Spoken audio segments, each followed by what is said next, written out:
locked the door. I had the strangest roommate in my freshman year of college. Despite being otherwise normal and even a bit shy, Eddy would every so often become frantically possessed by a sudden, overwhelming need to lock the door. It didn't matter which door either. Wherever he was, when the fit came upon him, he would leap up, run to the closest entrance, and lock it. People who stood in his way were screamed at. Anyone who tried to stop him would get attacked. He became a ranting, sweaty madman until his mysterious sense of vulnerability passed. But the moment it was gone, he would apologize profusely, sink timidly into himself, and scurry away embarrassed.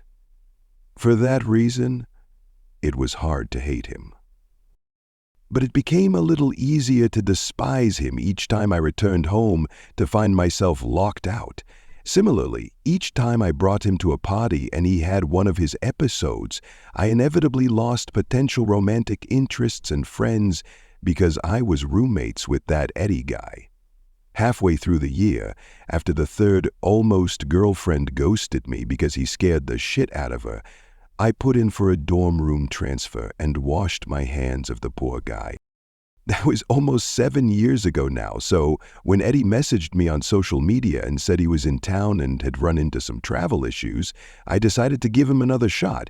I had always felt bad about how I'd treated him in the end, so I drove half an hour out to his broken-down car and picked him up around 1 in the morning on a normal Wednesday night 3 weeks ago. I remember pulling up to the edge of a high cliffside road to see a skinny silhouette waving at me. He was leaner than I remembered and somewhat more in shape. My headlights illuminated him fully. I saw his face glisten and I laughed. That was Eddy, all right. Sweat was sort of his hallmark. He hefted a duffel bag and ran up to my passenger's side before fiddling with the door handle repeatedly. "Don't pull it when I'm unlocking it," I told him. He waited a tick. I pushed the button. He tried the handle at the same time. Oops! "Wait," I said again, hitting unlock as I did so. "Okay, now." He finally got the door open and clambered in with a nervous laugh. "Sorry, man."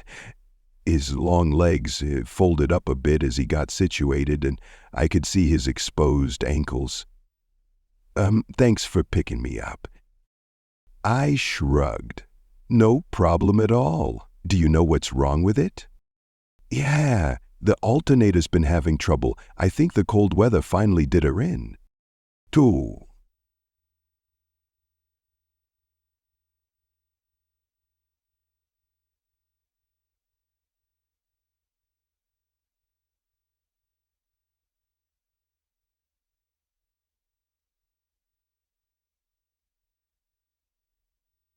By the time we reached my place, I remembered the good things about him, and I was glad I'd decided to help him out. On the way in, I pointed to the couch. That's probably the best spot in the apartment. I'm trying to save money these days, so the place is pretty small." "Rent these days, eh?" he asked, before placing his duffel bag down and sitting carefully on the couch to evaluate its softness. "This'll do fine. I can't thank you enough. I'll get out of your hair in the morning as soon as the repair shop's open." "No problem at all, Eddy. Actually, I go by Ed now." "Good for him. He'd definitely grown as a person from the socially fearful outcast I remembered." I grinned. "Then no problem at all, Ed." I went to bed back in my room without a single worry. It seemed like his issues had been resolved by maturity or medication, and who was I to judge someone for trouble beyond their control? That was in the past. Of course I was completely wrong. Around 4 in the morning, I awoke and got up to get a glass of water from the kitchen. I knew my own apartment, so my footsteps were pretty much silent, but Eddy still sighed and stirred on the couch as if something was bothering him. I stood by the fridge, glass in hand, as he whimpered, struggled, and then leapt up. In a mad, terrified dash, he ran to my front door and slammed the deadbolt. He gave out a deep breath of relief and remained there with his head down while I tried to figure out the best way to let him know I was present.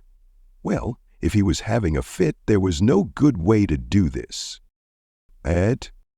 He seized up mightily, gasped in as much air as his lungs could hold, and then slowly turned around. His face was obscured in dimness, since the only light came from various red or green pinpoints on the television and microwave, but I could tell he was sweating profusely. After a long moment, he managed to breathe again. Finally, he said, "Oh, hey, didn't see you there." "Yeah." I put my glass down on the counter. "You all right, dude?" He meant his laugh to sound nonchalant, but it just came out nervous and high-strung. Same old, same old. You know how it is. I went around the counter and approached him. He moved back a few steps, and I touched the door. "This is a safe neighborhood. There's nothing to worry about." He nodded awkwardly. Unsure I believed his calmness, I moved my hand to the deadbolt. I wanted to make sure he wasn't going to get weird while I was asleep if I went back to bed. He made a sudden half-halted leap toward me, hand out. "Don't." At that moment, I was starting to remember the times I'd seen him attack people during an episode. "There's nothing out there." I gripped the deadbolt to turn it back toward me, but a very slight shadow moved somewhere in my vision. The hell? No, it couldn't be. Reacting rapidly, I put my eye to the peephole. My brain made sense of the curved panorama just in time to see a sliver of a silhouette disappear along the sidewalk to the left. Eddy moved closer, bringing the smell of his panicked sweat with him. "Did you see something?" "No," I lied. I kept staring out through the peephole, watching the quiet night in my otherwise unremarkable neighborhood. The asphalt glimmered darkly under the stars, while distant lampposts cast long shadows across grass. "Remind me again, what makes you suddenly want to lock the door?" Now that I wasn't actively trying to unlock it, he seemed slightly less manic. "I never told you because I thought you were starting to hate me. But when I was 8 years old, I had a sudden feeling that I should lock the door. I didn't, and he shivered. "Some men broke in a moment later and robbed us." I frowned at his glistening, shadowed face. "Jesus, was anyone hurt?" He nodded between audible breaths. "My mom." Another 3 breaths passed in the otherwise silent darkness. "She didn't make it." Damn. I didn't know what else to say. Just, damn. No wonder. Before I could elaborate, the sound of something skittering outside reached us. He turned and listened in one rapid motion, like a startled animal, and I had to admit I was none too calm either. Still, I couldn't risk amping up his anxiety. I did want to sleep again at some point. He whispered, "Where was that?" It sounded like it came from the back. I whispered too, "I'm sure it's nothing. Let's go."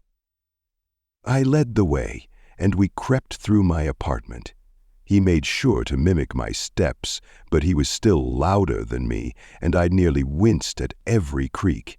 By the time we entered my bedroom and reached a rear window, my nerves were raw. The window was fitted with stops that prevented it opening all the way. I usually left it open for the breeze, even in the winter.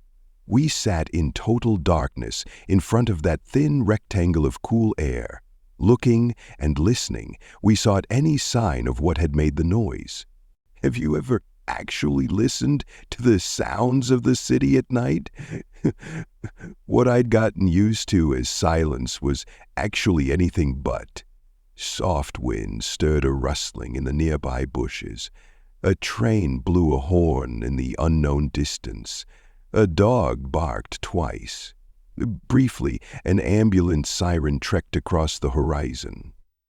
Under it all, a constant, low, haunting wail emanated across the world from the nearby highway. I'd always hated that noise whenever I'd accidentally become aware of it, because I thought it sounded like 1,000 ghosts screaming from very far away, but I wasn't about to tell Eddy that. It was about that time that my gaze landed upon something among the trees. When I'd first seen the closely bunched collection of white pinpoints, I'd assumed they were reflections from somewhere. Now, though, as I watched them carefully, I was nearly certain I was seeing them rotate upward. It was as if someone was spinning a wheel of lights whose narrow side was facing us. From the size and distance, the wheel must have been 2 or 3 feet in diameter. I whispered, "What is that?" After finding it with help from my pointing finger, Eddy's stare deepened. "I've never seen anything like it. What could that possibly be?" I couldn't make sense of it. While I watched, it grew slightly dimmer, then slightly brighter. "It's definitely casting light around it. I think I saw some leaves above it." "Is it changing?" Eddy clutched my wrist as he stared at those strange upwheeling lights. "Is it getting bigger?" I couldn't be sure. But how could it be getting bigger unless... Jumping up, I placed my fingers on either side of the window and brought it down swiftly and quietly. Then I turned the latch and locked it before pulling the nearby cord and sliding the blinds down. "Whatever it is, we're secure in here. We'll be fine. It's probably just some kids playing with light toys or something." He sighed and opened his mouth to speak, but a visible change came over the silhouetted contours of his head. An instant later, he leapt over and slammed my bedroom door shut. The boom echoed loudly in my ears. I demanded to know what he was doing as he locked my door. Eddy turned around and put his back to it. I could tell he was wild-eyed from the way he whispered, "Be quiet. It's in your apartment." The adrenaline spike from the slammed door made me a little angrier than I wanted to be. "What? What's in my apartment?" His frantic whisper was nearly a hiss. "I don't know. I just know that we have to keep this door locked." I was fuming, but if I spoke, I would have said something I regretted. So we stood there in the dark for a solid few minutes. I began to calm down as those minutes passed, and once I was in control again, I opened my mouth to whisper, "Hey, I'm sorry." The floor creaked outside my bedroom door. I froze. Eddy backed away from the door and faced it alongside me. It was nothing but a dark rectangle in front of us, but I stared at it for any hint of motion or change. The crazy thing was, I had no idea what I was even looking or listening for. What could possibly have been out there? Not only had we left the front door locked, there'd been no sound of entry, forced or otherwise. If there was someone or something out there, how had they gotten in? Dim light began to move across the walls of my room, and I waited for the sound of a passing car, but none came. As we watched the door, brighter light began to roll upwards around us, again as if someone was spinning some sort of lit wheel. It didn't take long for us to realize that whatever we'd seen in the distance outside was growing closer to my window. Beyond the blinds, something was coming nearer, but neither of us dared look away from my bedroom door for even an instant. Then I saw it. Between moving lines of shadow and light, I could have sworn my door handle had changed angles. I backed away. A look at the blinds showed definite lights spinning closer, as if they were right outside the window and about to come up against it. Grabbing Eddy by the shoulder, I pulled him with me into my tiny one-person bathroom. He closed and locked the door the instant we were inside. My heart was hammering in my chest to the point of actual pain. Grunting my whisper, I asked, "What the hell is happening?" He shook his head. "I have no idea." "Are you sure?" I asked him, squeezing his wrists. "This all started with that robbery and attack on your mom, right?" "No," he whispered back. My bathroom door was flush to the outside carpet, but hints of rotating light began to appear beneath, as if that insane, impossible wheel had somehow entered my room without opening or breaking the window. None of this made sense. It has to be you somehow. "No, it has to be." I shook him violently. "Is your fear making it real? Is something after you?" "You don't understand," he whimpered. I didn't finish the story. It didn't start with that incident. I'd been getting the urge to lock doors for years before that. The first time I didn't.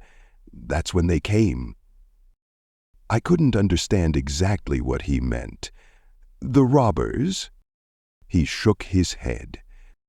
"Oh, God! They weren't robbers, were they?" He shook his head again.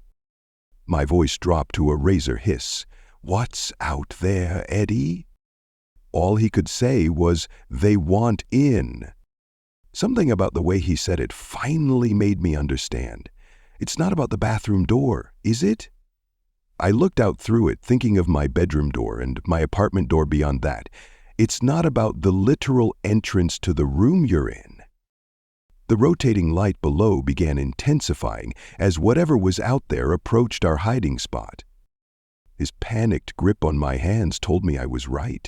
"Then why do you lock real doors, Eddy?" I shook him until he looked at me despite his fear. "Is it a metaphor?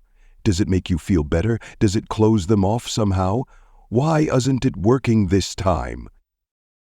He began to cry, sending mixed drops of tears and sweat onto my forearms. I couldn't take it anymore. I'm tired of the constant struggle. The high cliffside curb where I'd picked him up flashed through my mind clear as crystal, and the fear that had been building since the moment I saw him wake suddenly left me. He'd gone to that cliff for a reason, and he'd probably had second thoughts as he stood there alone in the dark. Completely calm, I asked, "Your car didn't break down, did it?" He shook his head. "You messaged everyone, didn't you?" He nodded. "And I was the only one that responded." He walked back and forth in front of me. I just couldn't take it anymore. "They want in. They're always out there. They want in. I always lock them out, but they never stop. I'm tired of being terrified every minute of every day." Air began moving under the door as the lights reached peak intensity outside. Whatever it was almost upon us. "There's nowhere to go, Eddy. Let's open that door. Maybe you're constantly terrified because they want you that way. Let's face them. Let's be unafraid. And it might just work." He didn't respond, but I dragged him to his feet. I had never wanted to do anything less in my entire life, but there was nowhere else to go. With a firm grip on his wrist, I reached forward with my free hand, unlocked the door, and flung it open. I don't care if you believe me, that's not the point, but I'll tell you what I saw. The lights were eyes. They were bright enough to obscure the grotesque moving body beneath. I still can't understand how it was spinning like that. Snake-like curves connected things in shadow. Every blazing pinpoint swung up, flashed us with images of hatred and fear and paranoia, and then continued past, moving on too fast to process. That was the thing. The images were lies. My girlfriend was cheating on me. My teachers at school had thought of me as a failure. My boss hated me and only put up with me because he hadn't found a replacement yet. But each individual lie raced past too quickly to pick apart and resist. I knew they weren't true, but they just kept coming. At the heart of this creature, I sensed a hunger for fear.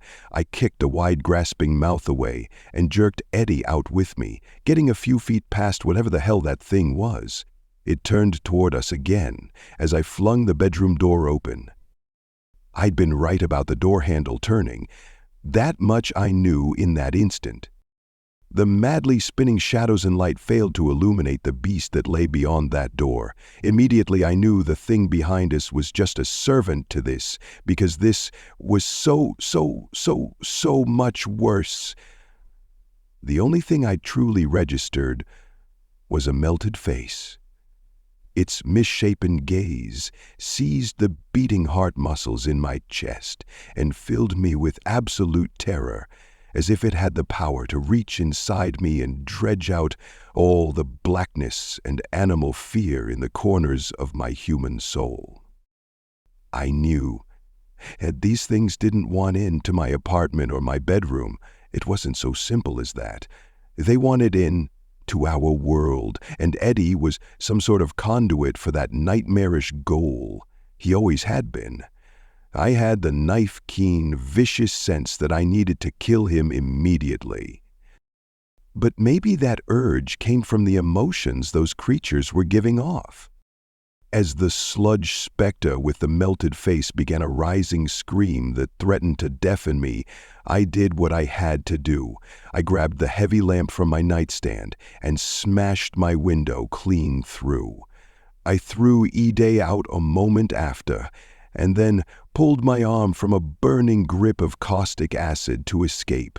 I could only lay on the ground screaming, as Eddy did the rest by dragging me away from that place. That was 3 weeks ago. The burn from the grasping hand of that sledge creature refused to heal. The doctors at the emergency room couldn't make heads or tails of it. Something had burned the shape of a melted hand around my forearm, and continued to burn as they studied it. They could find no acid, no catalyst, and no heat. Eventually, they had to release me. Of course, their lack of understanding didn't lessen the melting sensation that then filled my hand. I parted from Eddy the next day, telling him to stay strong and remain unafraid. We'd beaten the forces of hatred and paranoia personified and escaped with our lives by charging through rather than hiding. He seemed unconvinced and repeatedly said that we hadn't done anything, that I'd dragged him out of there, and that without me, he didn't know if he could do it. But I have a life to live, I told him. Gotta pay off that ER bill and find a new place. He understood. Or at least, he said that he did. Today I saw Eddy again. He didn't know I was there because it was just a chance encounter on a city street. He was in a bar, watching a television above and drinking a beer. I stood outside and watched him through the window for a moment, awed at the change.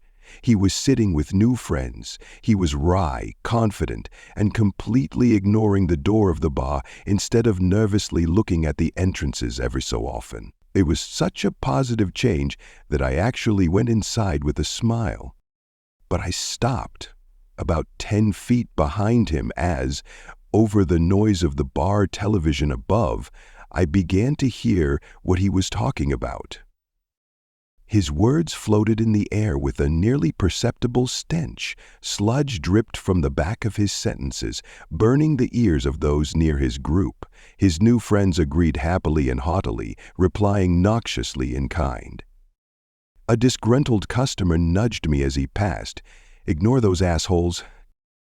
I turned away with misting eyes and walked out into the chill night. I hadn't saved Eddy at all. He'd found refuge, not in standing up to those creatures, but by going down a path I hadn't even considered. I looked through the window of that bar one last time. The misshapen creature that had burned me with its touch grinned back from the shadowed corners behind the television. It had found the entry into our world that it had craved for so long. I'd unlocked the door, but it was Eddy that had let them in. That's the end of the story. If you have hooked up till here, then hit like button and comment down your views. Also, if you haven't subscribed yet, then do support me by subscribing, so you may not miss any video in future.